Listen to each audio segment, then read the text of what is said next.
For decades, the US dollar has ruled the world, reigning supreme as the global currency and the top choice for central banks.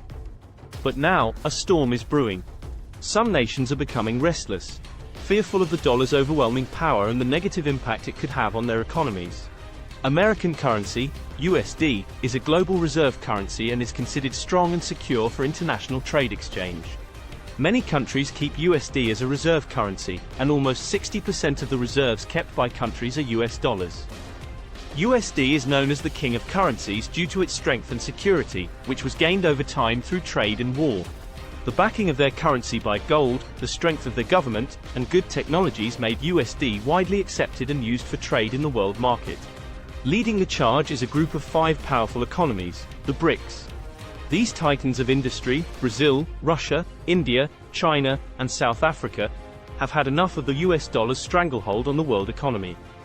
They refuse to be held captive by the dollar's dominance and the political and economic control it affords the United States.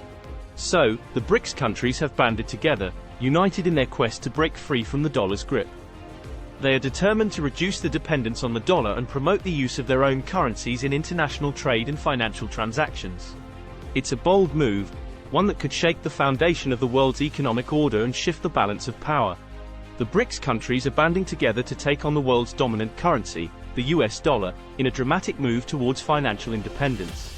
With their economies under constant threat from the whims of US monetary policy and economic conditions, the BRICS are exploring ways to reduce their reliance on the dollar and create a market where they can trade and settle transactions using their own currencies.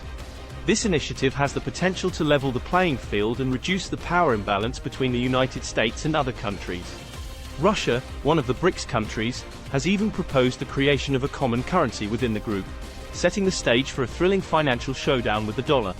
By reducing the dependence on the US dollar, the BRICS countries could achieve greater economic autonomy and protect themselves from potential shocks caused by changes in US monetary policy. And that's not all. The creation of a common currency could lead to increased trade and investment within the group, as well as greater economic integration among its members. But the challenges are real. The BRICS countries have differing economic policies and levels of development, and creating a common currency will require strong political will. Nevertheless, the potential benefits are worth fighting for. USD was often misused by the US, as they issued notes without control, causing inflation in other countries like India. During times of economic crisis like COVID-19 and Russia-Ukraine war, affected nations take measures to tackle the situation to save their economy and government, but the US government can print more notes without taking any significant measures. Influx of USD in an economy can cause hyperinflation, as there will be a lot of disposable income at the hands of the people, causing the demand for all products to rise and the economy to be demolished.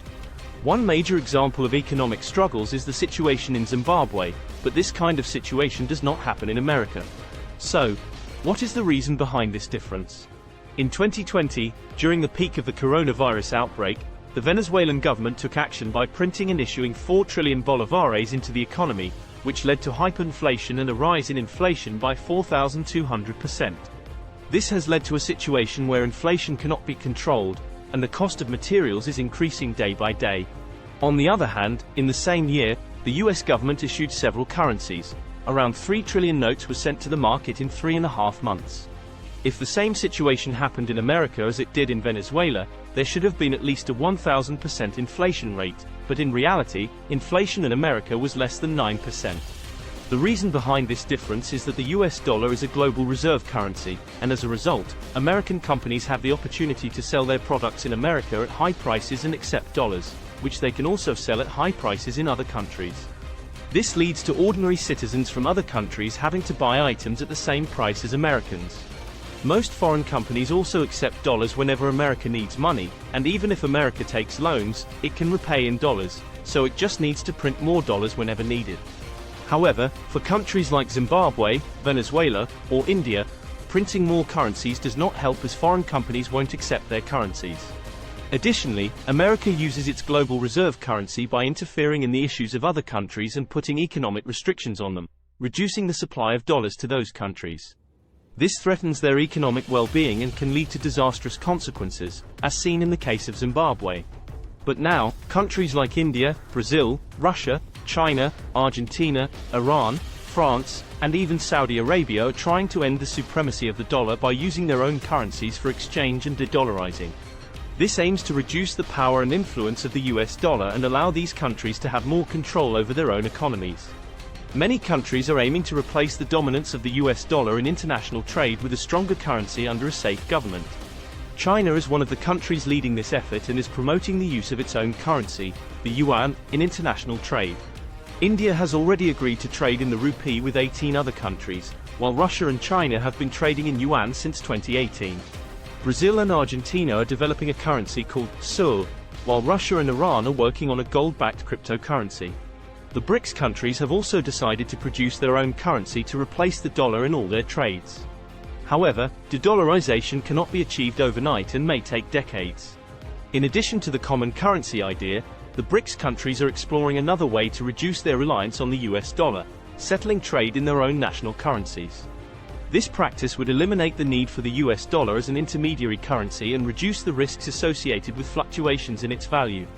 The BRICS countries are standing up to the US dollar's dominance, and the world is watching with bated breath to see if they succeed. Will they achieve economic autonomy and create a new world order? Or will they fall short in the face of daunting challenges? The fate of the global economy hangs in the balance. India and Russia took a bold step recently towards greater economic autonomy. By signing an agreement to settle trade in their national currencies, these two nations have struck a blow against the dominance of the US dollar in international transactions. Russia has a bigger goal in mind: to create a common currency within the BRICS group. This ambitious move could not only reduce the group's dependence on the US dollar but also strengthen their economic ties and promote greater integration. The world is in the midst of an economic revolution, and Russia is at the forefront. President Putin has announced a bold new foreign policy that seeks to forge a particularly privileged strategic partnership with India. This move highlights Russia's intention to deepen ties with India, including in the economic sphere, and sets the stage for India to play a key role in Russia's efforts to promote the use of national currencies in global trade. The Russia-Ukraine war forced alternative payment methods between countries that wanted to do business with each other. Russia invoiced in ruble, Saudi Arabia paid in their currency, and China traded with their yuan. The weaponization of the dollar leads to financial fragmentation and incentivizes countries to find alternatives that might not be in the US's best interest. Central banks have been buying gold at the fastest pace since 1950, with China making another purchase of 30 tons back in December. Turkey was the biggest buyer of gold during the last quarter of 2022, followed by Uzbekistan and India. Large gold purchases could be symbolic of the departure from the US dollar, especially now that reserves have fallen from 70% in 2000 down to 60% today. It is an attempt to diversify outside of the United States within an asset that typically holds value to inflation. However, whether or not gold is actually a valid hedge against inflation is up for debate. The BRICS group of countries, which now includes South Africa and may soon welcome others, has become a significant global player, challenging the dominance of the US dollar as the primary reserve currency. While there are suggestions that the BRICS group could create a fair multi-currency global system, the dollar milkshake theory suggests that increasing demand for US dollars could lead to financial instability. This theory predicts that other countries may need to print more of their own currency to pay for those dollars, further exacerbating the issue. The global economic landscape is shifting, with new challenges emerging for international finance. Will Russia's bold foreign policy and the BRICS group's efforts to reduce reliance on the US dollar lead to a more stable, equitable global economic system, or will it fuel financial instability and chaos? The world watches and waits. Thanks for watching. Please do like, share and subscribe.